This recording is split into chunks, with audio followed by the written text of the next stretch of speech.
Récemment, j'ai participé à une interview sur la chaîne ukrainienne Politéka où on m'a posé une question à laquelle je ne savais pas comment répondre.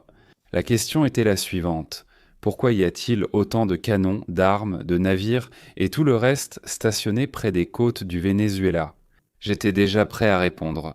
Nous luttons contre la drogue, mais subito estamos crescer, mais tiram ensuite et ensuite j'ai pensé que ça faisait un peu trop pour lutter contre la drogue. Et donc, j'ai promis à Polytech que j'essaierais de comprendre cette question, et il me semble que j'ai commencé à en saisir le sens. Je formulerai cette compréhension ainsi. Il y a une réinitialisation planétaire en cours. Ou appelons cela la doctrine mondiale de Trump. Il y avait la doctrine Monroe. C'était le président des États-Unis d'Amérique qui, en 1823, a en quelque sorte proclamé que l'Amérique. Il entendait non seulement l'Amérique elle-même, mais tout le continent, pour les Américains. Personne n'a déclaré que l'hémisphère occidental était une zone d'intérêt exclusif des États-Unis. Mais il exigeait que les autres puissances ne s'immisçant pas dans nos affaires, et en retour, selon cette doctrine, il promettait que les États-Unis ne s'immisceraient pas dans les affaires des autres régions, c'est-à-dire tout à fait en accord avec ce que le premier président des États-Unis, George Washington, avait recommandé au Congrès américain et au peuple américain, ne pas s'immiscer dans les affaires des autres régions. À cette époque, les grandes puissances conquérirent des colonies, tandis que les États-Unis proclamaient renoncer à toute expansion ou conquête coloniale.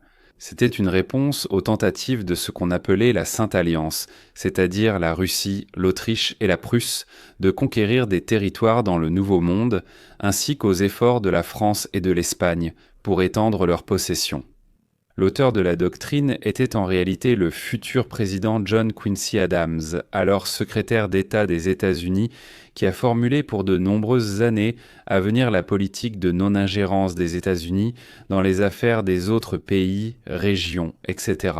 Au contraire, il s'agissait d'une intervention active en cas de tentative venant de l'extérieur de la région, de changer quoi que ce soit dans les systèmes politiques des pays voisins des États-Unis. C'est-à-dire, en gros, ce qui est à vous est aussi à nous. Les États-Unis ont interdit la colonisation de l'Amérique latine, enfin une colonisation supplémentaire, et dans un sens plus large, ils ont proclamé l'Amérique. Donc pas seulement les États-Unis, mais tout le continent appartient aux habitants du continent américain. Nous choisirons nous-mêmes notre mode de vie ici. Le fait est qu'à cette époque, finalement, les pays européens étaient comme très puissants et s'immisçaient de son partout. Nous ne voulons pas participer aux querelles des autres et nous ne vous laisserons pas apporter ici vos guerres et vos conflits. Voilà donc, en résumé, ce que Monroe et Quincy Adams, essayaient un peu de mettre en place. Malheureusement, les administrations suivantes ont transformé l'idée de non-ingérence et d'inadmissibilité de l'ingérence étrangère dans les affaires du continent en une idée de gestion des affaires du continent avec le soutien, les coups d'État, la pression politique, les interventions, pour ainsi dire, militaires. Donc, lorsque nous voyons la flotte américaine entrer dans les eaux, disons, de l'Amérique latine, la question se pose. N'est-ce pas trop pour lutter contre les narcotrafiquants? Eh bien, c'est clairement trop. Mais si c'est le cas, alors pourquoi nous y mêlons-nous? Que faisons-nous là-bas? Peut-être que nous développons la doctrine Monroe. Mais il s'avère que nous avons une nouvelle doctrine et elle s'appelle, eh bien du moins c'est comme ça que je l'appelle, la doctrine Trump. Qu'elle adopte ce nom à l'avenir, mais pour l'instant, ce terme n'existe pas officiellement. Mais en essence, c'est une doctrine sur le repartage du monde. Encore une fois, partant du principe que ce qui est à nous et que le vôtre n'est pas vraiment le nôtre, mais que le vôtre est aussi à nous, comme on le disait autrefois. Non, nous nous séparons. Le nôtre, c'est le nôtre, le vôtre, c'est le vôtre. C'est un repartage du monde, mais à un niveau supérieur. Disons sur des principes honnêtes, ou bien décents, ou moraux, je ne sais pas, peut-être que le mot mêlé moral, bon, pognard et bikshamair, talar n'est pas tout à fait approprié ici, mais sur des principes, disons, moraux. Et c'est justement de cela que nous parlons aujourd'hui. Au XIXe siècle, les États-Unis d'Amérique ont annexé le Texas. L'expansion des États-Unis en Californie et ailleurs a résulté de la guerre américano-mexicaine. C'était, disons, 1846 ou 1778 environ. Autrement dit, l'annexion de l'Oregon et de la Californie à l'Union. Je ne parle même pas de l'ingérence dans les affaires du Nicaragua, de la République dominicaine, de Cuba, du Honduras, où nous intervenions simplement, changions les régimes, soutenions des gouvernements et des groupes pro-américains. En quoi la doctrine de Donald Trump diffère-t-elle ? Ou alors, en quoi elle ressemble à la doctrine Monroe et à ce que le gouvernement américain, la politique étrangère américaine, a fait entre Monroe et Donald Trump ? Tout d'abord, Donald Trump ne dit pas que le continent américain est notre fief. Il ne le dit peut-être pas, mais il agit ainsi. Voyons voir. Comme la doctrine Monroe, nous faisons ce que nous voulons et nous ne laisserons personne d'extérieur venir ici. Et Trump dit « Pour moi, les États-Unis sont la première et principale préoccupation. Pour moi, les États-Unis, pas le monde, pas le continent. Il y a la terre et le peuple que je protège, car c'est précisément pour cela que j'ai été élu. » Ah, écoutez, voici Glenn Beck, c'est un analyste intéressant. Mais avant lui, il y a quand même les actualités, maintenant pour que ce soit clair de quoi nous parlons. Nous avons des nouvelles de dernière minute. Le Pentagone annonce l'envoi d'un groupe aéronaval en Amérique latine pour appuyer la lutte du président Trump contre les cartels de la drogue. Cela fait suite à une nouvelle frappe légale des États-Unis contre un bateau dans les eaux internationales la nuit dernière. C'était le 10 septembre. Le ministre de la Défense, Pete Hegseth, a publié cette vidéo de l'attaque contre le navire qui, selon lui, est exploité par des cartels vénézuéliens impliqués dans le trafic de drogue. 6 personnes étaient à bord et auraient toutes péri dans l'attaque, portant à environ 45 le nombre de morts dans cette campagne en mer, selon nos informations. Maintenant, comme pour les frappes précédentes, l'administration n'a pas fourni de preuves que les cibles étaient réellement des trafiquants de drogue. Hier, à la Maison-Blanche, le président Trump a annoncé vouloir étendre la lutte contre les cartels sur la terre ferme, sans demander d'approbation, même pas du Congrès. Maintenant, ils arrivent par la terre, et même la terre s'inquiète, car j'avais prévenu que ce serait l'étape suivante. La terre sera la prochaine. Et nous pouvons nous adresser au Sénat, nous pouvons aller au Congrès et leur en parler, mais je ne peux pas imaginer qu'ils auront des problèmes avec cela. Je ne crois pas que nous demanderons une déclaration de guerre. Nous tuerons simplement ceux qui importent de la drogue dans notre pays. D'accord, nous allons les tuer, vous comprenez ? Ils seront en quelque sorte morts. En studio, le principal reporter en sécurité nationale de MSNBC, David Roux. Passons à cette info urgente. Que pensez-vous du déploiement du groupe aéronaval du Gerald R. Ford? C'est une escalade significative. Je veux dire, un groupe aéronaval, c'est l'une des plus grandes formations de la marine américaine. Je pense que cela montre le sérieux de l'administration Trump à le faire. Mais là, on parle d'une guerre contre des organisations impliquées dans le trafic de drogue et cela s'étend, cela s'accélère.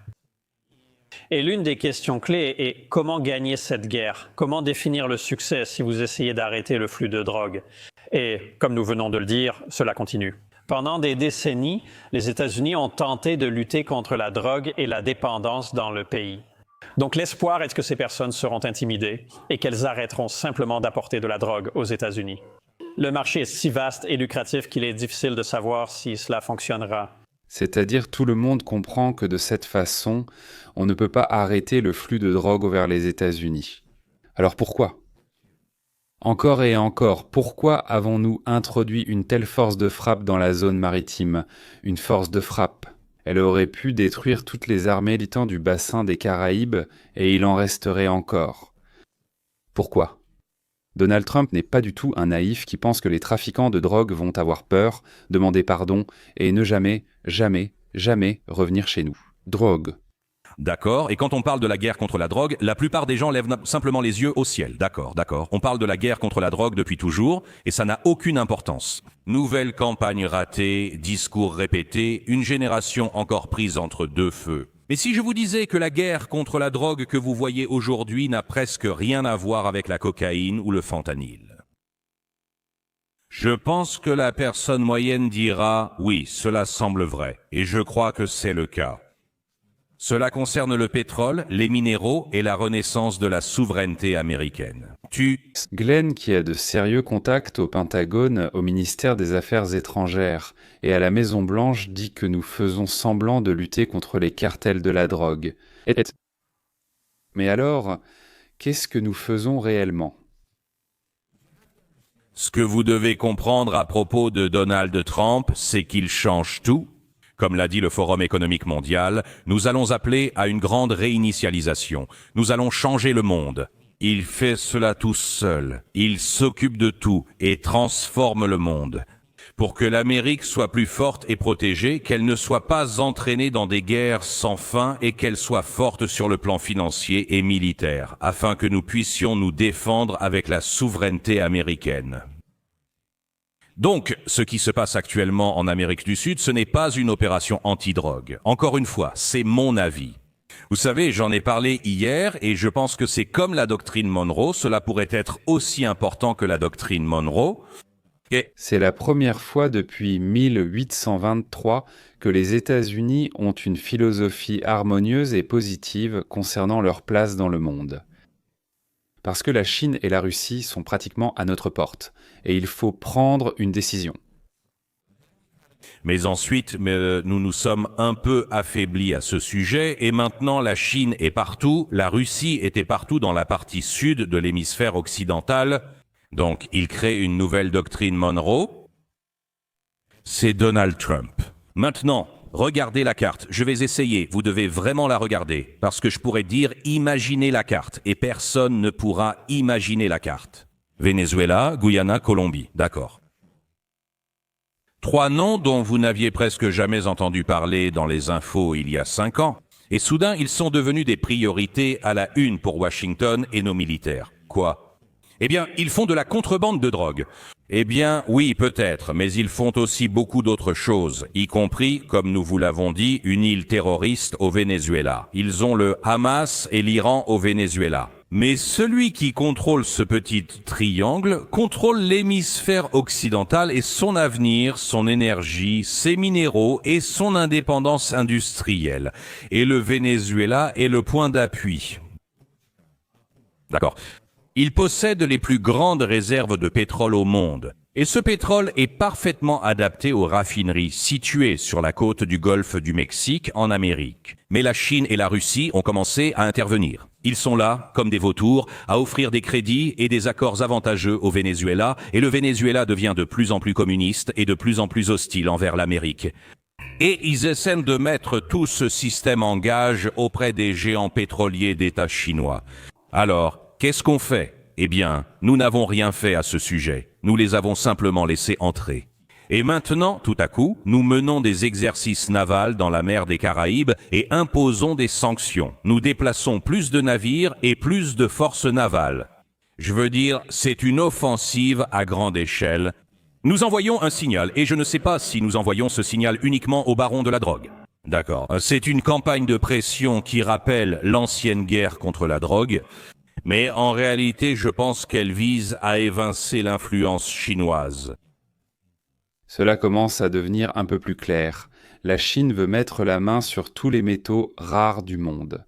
Et nous ne voulons pas que les sources de ces éléments dont nous avons besoin soient exclusivement entre les mains de la Chine, qui n'est absolument pas notre ami. Peut-être pas encore notre ennemi, mais certainement pas notre ami. Et nous faisons peur aux pays d'Amérique latine pour qu'ils ne signent pas d'accord avec la Chine, la Russie, l'Iran ou la Corée du Nord. Je ne sais pas avec qui d'autre. Parce que cela pourrait provoquer votre renversement, vous, président, dictateur, premier ministre, roi, baron, par notre flotte qui, eh bien, n'est qu'un jet de pierre de chez vous. Je ne parle pas de morale pour l'instant, mesdames et messieurs. Nous aborderons cette question un peu plus tard, à la fin. Nous ne pouvons pas confier la production de nos armes à l'ennemi. Dès que nous sommes en conflit avec eux, ils peuvent nous couper l'oxygène, comme on dit, nous bloquer, oui. De plus, les entreprises américaines exploitent le pétrole dans les eaux côtières des pays d'Amérique latine. Ces fameuses plateformes, oui, et nous n'avons vraiment pas envie qu'elles explosent. Leads the Charge mène l'offensive là-bas, et Washington ne se contente pas d'aider à lutter contre les trafiquants, il protège les plateformes offshore américaines. Ils construisent des réseaux de radars, ils bloquent toutes les côtes. Parce qu'il ne s'agit pas seulement de barils, il s'agit de câbles, d'informations, de pipelines, de minéraux rares. Tout cela nourrira le siècle prochain. Et puis la Colombie, nous le savons, parce que c'est la première chose dont soudainement Donald Trump a commencé à parler, de la Colombie. Et puis le canal de Panama et tout ça, de quoi parlons-nous? Sommes-nous revenus en 1958? Non, personne n'en parlait, personne n'y prêtait attention. Ce gars-là est tellement en avance sur son temps, il est tellement loin devant l'horizon que je pense les gens ne comprennent pas vraiment ce qu'il fait. Je rappelle que nous venons juste d'expulser la Chine du Canada et que nous avons pris le contrôle de 2 ports maritimes de chaque côté du canal. C'est-à-dire que maintenant, contrairement à il y a 1 an, nous contrôlons totalement ce passage incroyablement important pour nos objectifs militaires et pas seulement pour le commerce et autres, d'un océan à l'autre.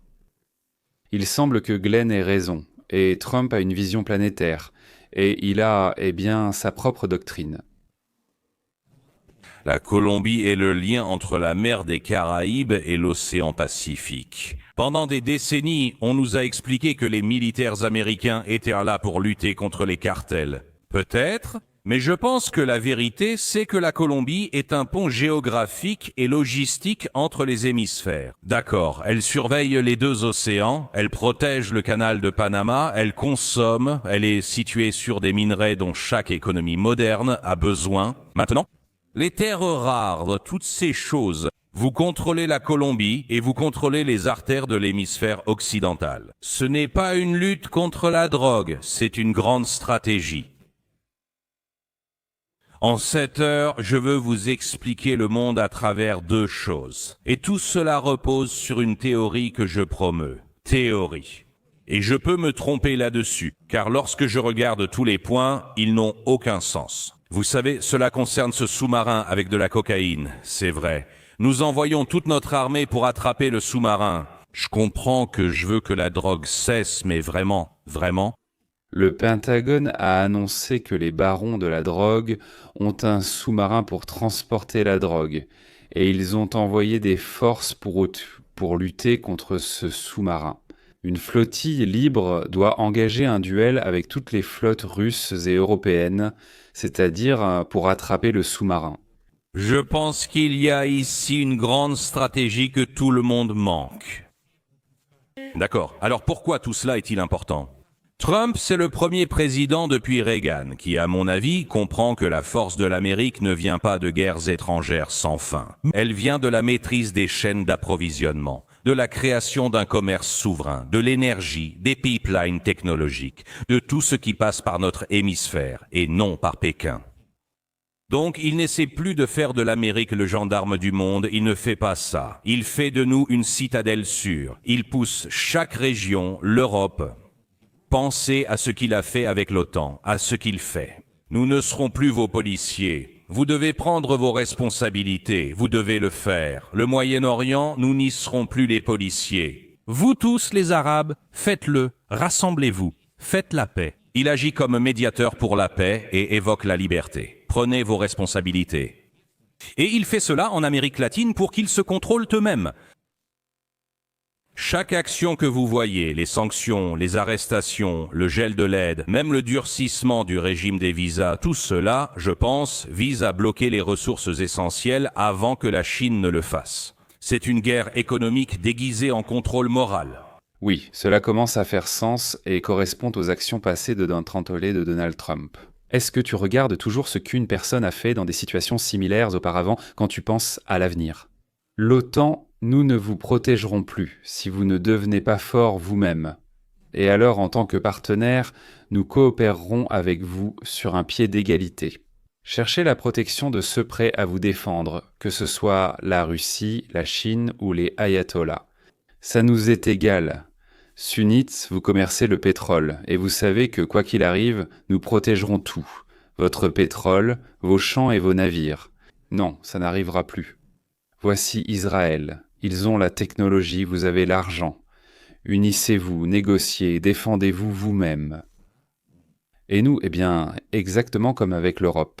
Si vous devenez fort, alors nous serons partenaires avec vous. Sinon, allez sous la domination des chiites d'Iran. C'est votre affaire. Et la Thaïlande et le Cambodge, en général, l'Asie, voulez-vous être nos partenaires ? Nous sommes prêts à vous acheter, mais arrêtez simplement de vous entretuer. alors nous aurons une relation normale. Au fait, c'est pareil pour le Congo et le Rwanda, d'ailleurs, c'est pareil pour l'Azerbaïdjan et l'Arménie.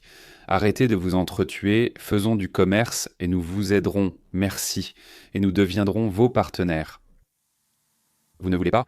Bon, d'accord. Alors restez recroquevillés dans vos trous puants et attendez que des oncles qui veulent vous piller viennent vous conquérir. Mais vous avez une opportunité incroyable de devenir nos partenaires. Mais nous n'irons pas vers vous comme des policiers. Merci.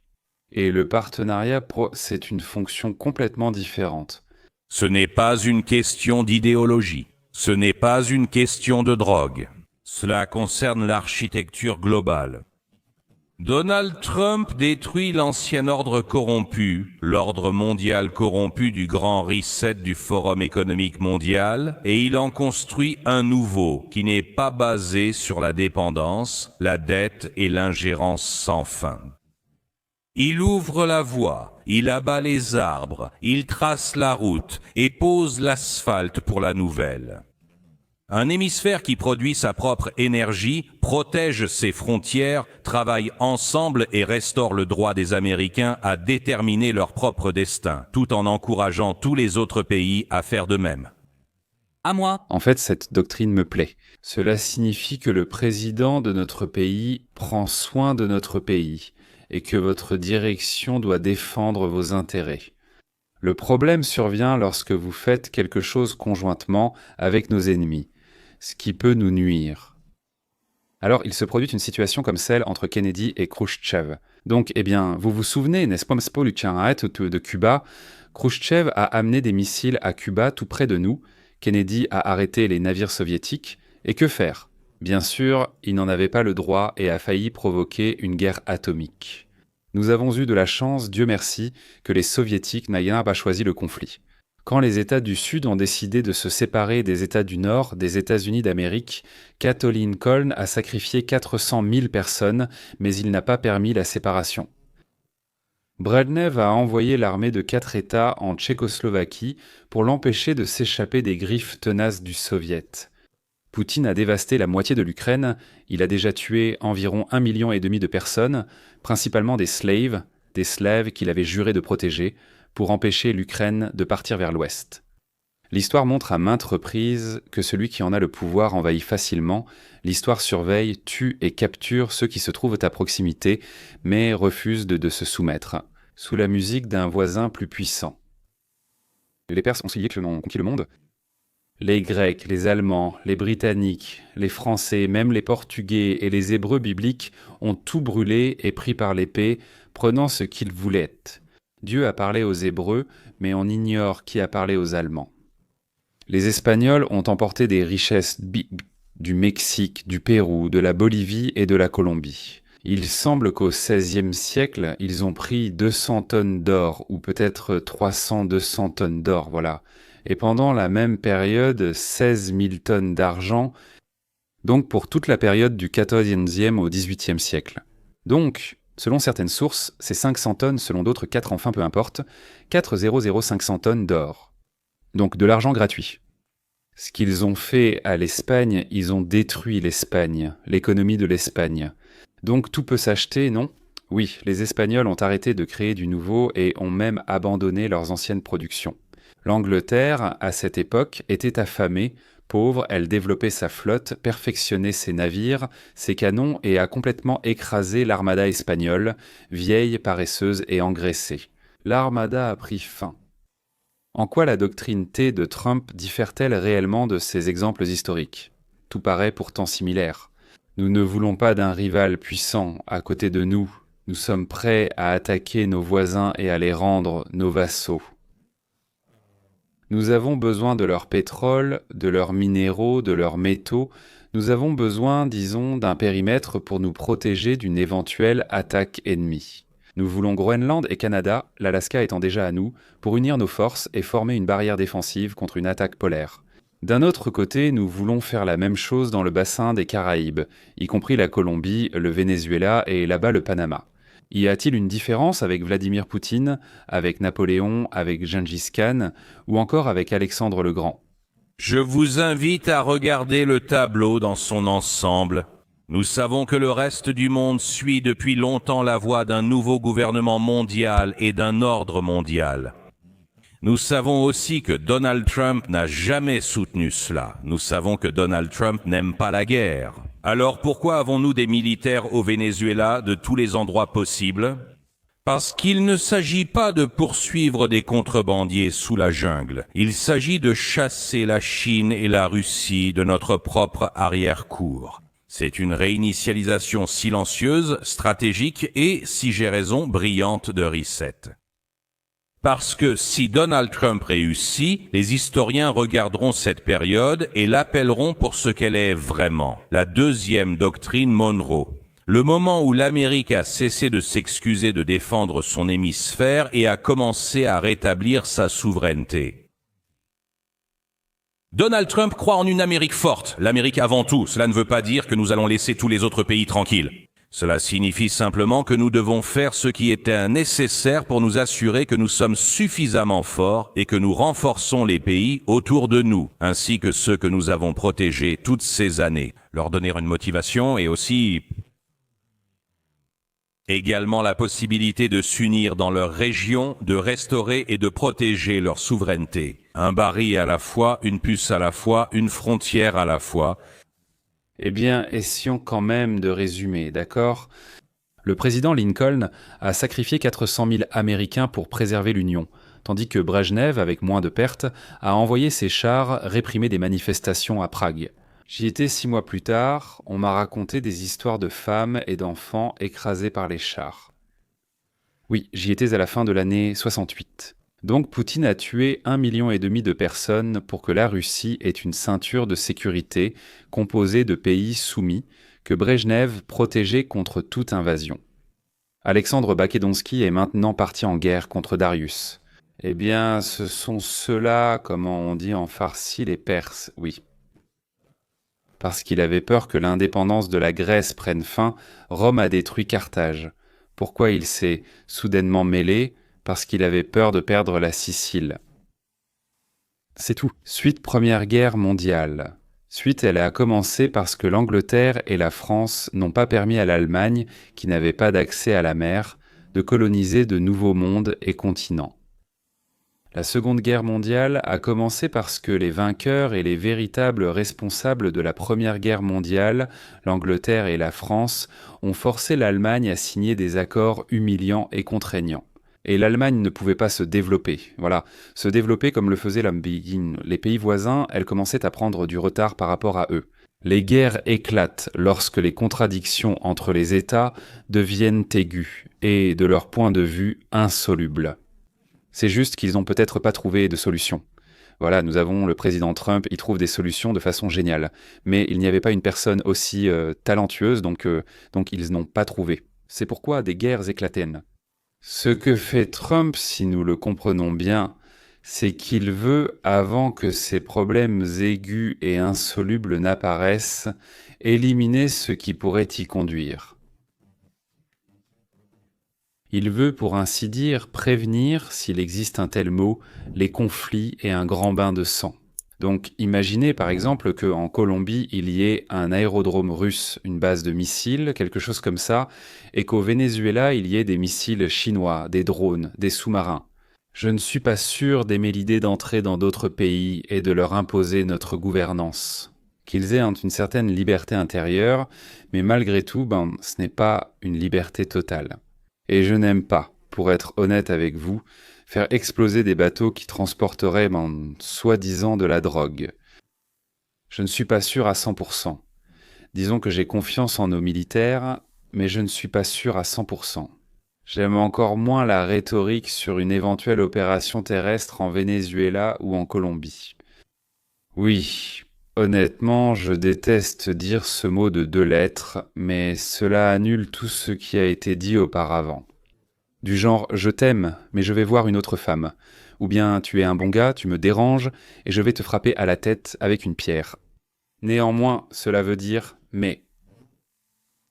Peut-être que quand il y a une gangrène, ça veut dire que j'ai pitié de toi, mais je dois t'amputer le pied, parce que sinon la gangrène va continuer à monter, et il faudra couper toute la jambe, ou même te jeter complètement à la décharge.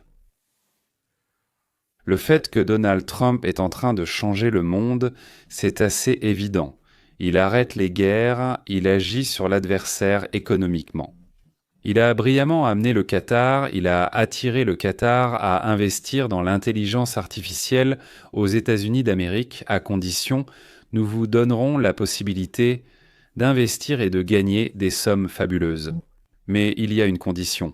Arrêter de financer le Hamas et les universités américaines pour qu'elles, disons, s'opposent à Israël. Arrêtez. En même temps, lorsque l'Iran n'a pas accepté l'accord, alors Trump est allé de l'avant et a bombardé les usines et laboratoires souterrains. Si ton adversaire pense que tu ne frapperas jamais, il se fiche complètement de toi. Mais s'il sait qu'un marteau au-dessus de sa tête peut sérieusement lui frapper le crâne, il y réfléchit à 2 fois, 3 fois, vous savez, 7 fois. Après, tu frappes. Voilà. Ah, Mikhail Saakachvili d'ailleurs, a construit sa révolution et la transformation de la Géorgie. Voilà avec ce même marteau. Et le temps, ce n'est pas lui qui le laissait tomber. Mais c'est justement à cause de cela, à cause de ses méthodes parfois musclées, qu'il a été renversé et emprisonné. Je crois que Donald Trump veut construire un monde dans lequel je veux vivre. Merci, je partage beaucoup sa vision, du moins d'après ce que je comprends de sa conception des relations dans lesquelles j'aimerais vivre. Donc ce contre quoi il se bat ne me plaît pas non plus et en réalité, cela me dégoûte. Quant aux méthodes, jusqu'à présent tout m'a plu aussi. C'est-à-dire que souvent je ne comprenais pas certaines choses, oui, ni pourquoi il faisait certaines choses, oui, mais le résultat, quand il arrivait, me convenait toujours et je commençais à comprendre pourquoi il faisait cela. J'espère que ce nettoyage de notre hémisphère, appelons-le ainsi, oui, de la Groenland jusqu'au Venezuela, se passera sans guerre, sans sang et sans violence. Qu'est-ce qui suffit ? Je ne peux pas dire que je ne veux pas vivre.